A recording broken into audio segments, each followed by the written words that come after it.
আসসালামু আলাইকুম। আশা করি সবাই ভালো আছেন। আলহামদুলিল্লাহ আপনাদের দোয়া আমিও ভালো আছি। দেখুন আজকে মুরগির বাচ্চা নিয়ে ছাদে গেলাম। আমাদের তো একটু ঘরে থাকতে ভালো লাগে না। বাহিরে ঘোরাফেরা করতে হয়। মনে চায় কিন্তু মুরগির বাচ্চাগুলোরা একটু যখন একটু বারান্দায় ছেড়েছি দেখি যে খুব উড়াউড়ি করে ওরা ঢুকতেই চায় না খাঁচায়। তাই ভাবলাম যে আজকে একটু ছাদে নিয়ে যাবো ওদের। আজকে সারাদিন আমাদের এখানে কারেন্ট নাই। সকাল ৯টা বাজে কারেন্ট গেছে। কিন্তু আস্তে সন্ধ্যা হয়ে যাবে। তাই ভাবলাম একটু ছাদে নিজেরাও যাই সময় কাটিয়ে আসি।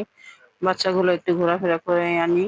দেখুন পাশের যতবারই ছাদে যাই পাশের বাড়ির ছাদটা আমরা একটু ভিডিও করি। আজকে দেখেন পাশের বাড়ির ছাদটা একেবারে অনেকটা খালি হয়ে গেছে। ছোট গাছগুলো বড় হয়ে গেছে। তার জন্য ছাদটা মনে হইতেছে ফাঁকা। দেখুন অনেকদিন পরে ছাদে গিয়ে দেখি ছাদের বেহাল অবস্থা। যার রশি আলাদা থাকে। এখন আবার শীতের টাইমে একটু ছাদে যাব ঘন। যেহেতু শীতের টাইমে মোটা কাপড়-চোপড় হয় বাচ্চাদের শীতের কাপড় শুকানোর জন্য ছাদে যেতে হবে মাঝে। দেখুন রশি ছিঁড়ে পড়ে রয়েছে। বেশি মানুষ যায় না তো তার জন্য একেকজনের রশি ছিঁড়ে গেছে। এখন আবার শীতের টাইম সবাই আবার রশি টানাবে। আমারটাও আমি টানাবো কিছুদিন পরে। দেখুন মুরগিগুলি কি সুন্দর ঘোরাফেরা করছে। এদিক দিয়ে ঘুড়ি পড়ে রয়েছে। আমার ছানি আবার ২ দিন পরই যায়। আমার ছেলে আর ৩ তলায় আরেকজন আছে ওর সমান।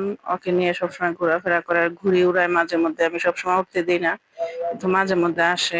বৃহস্পতিবার আর শুক্রবার উঠতে দেই। দেখুন মুরগির বাচ্চাগুলো নিচে চলে যাচ্ছে। তাফিয়া আবার বলতেছে, "আম্মু দেখো মুরগির বাচ্চা নিচে চলে যাচ্ছে।"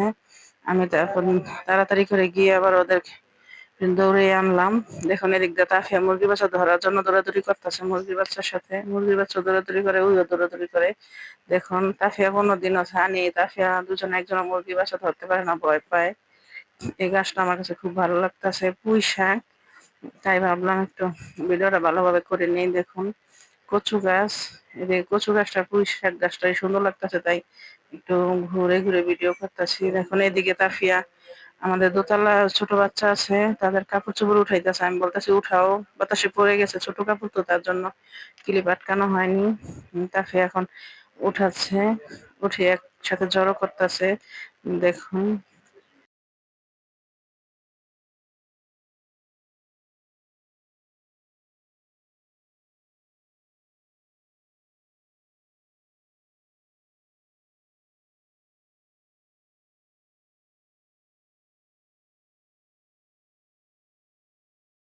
আমি বেশ কিছুদিন আগে ছাদে গিয়ে কিছুটা কাপড় রোদে দিয়ে আসছিলাম কিন্তু ফাঁকি দিয়ে এই ছোট পায়জামাটা রয়ে গেছিল ছাদে। আজকে গিয়ে দেখি প্রায় ১-১.৫ মাস হয়ে গেছে এই পায়জামাটা ছাদে।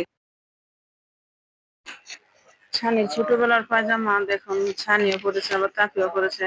তারপর আমি ফালাই না। পায়জামাটা খুব মোটা ভালো কাপড়ের, খুব ভালো লাগে, দেখতে ভালো লাগে, পরলেও অনেক আরাম।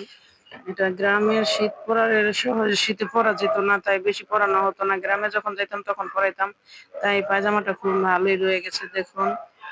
এখন আমার ফালাইতে মায়া লাগে। আর এদিকে দেখি মুরগিগুলো কি করছে। মুরগিগুলো দেখুন পাও দিয়ে যেমন গ্রামের গাছলা উঠায় ফেলায়। ছোট গাছ ছিল দেখি এদিকে উঠায় মুরগিগুলো খাচ্ছে। ওরা এরকমই খোলামেলা চায়। খোলামেলা পেলে হয়তো আরো বড় হয়ে যেত গ্রামে থাকলে। একবার ভেবেছিলাম গ্রামে আমার মাকে দিয়ে আসবো কিন্তু ছানি দিতে চাইলো না। মুরগিগুলো খুব ভালো লাগে ওর কাছে। তাই দেওয়া হয়নি। এদিকে দেখুন ঘুড়িগুলো ছানি লুকাইয়া রাখছে। আমি ছাদে আসছি দেখে আমি তো দেখে ফেলাইলাম।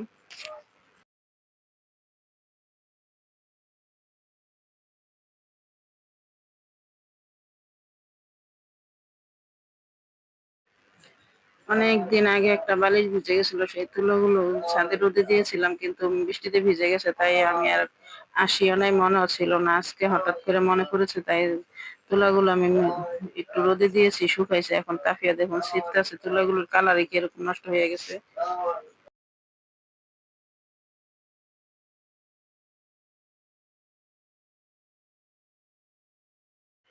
সন্ধ্যা হয়ে আসতেছে তার জন্য মুরগিগুলো দেখুন যেতে চায় না, আমার কাছে আসতে চায় না। তারপরে নিয়ে যেতে হবে এখন। এখন মনে হইতেছে যে এখন অনেক রৌদ্র ছাদে, কিন্তু নিচে গেলে তো অন্ধকার। আর কিছুক্ষণ পরে আজান দিয়ে ফেলবে তাই ভাবলাম চলে যাই। ধন্যবাদ সবাইকে ভিডিওটি দেখার জন্য।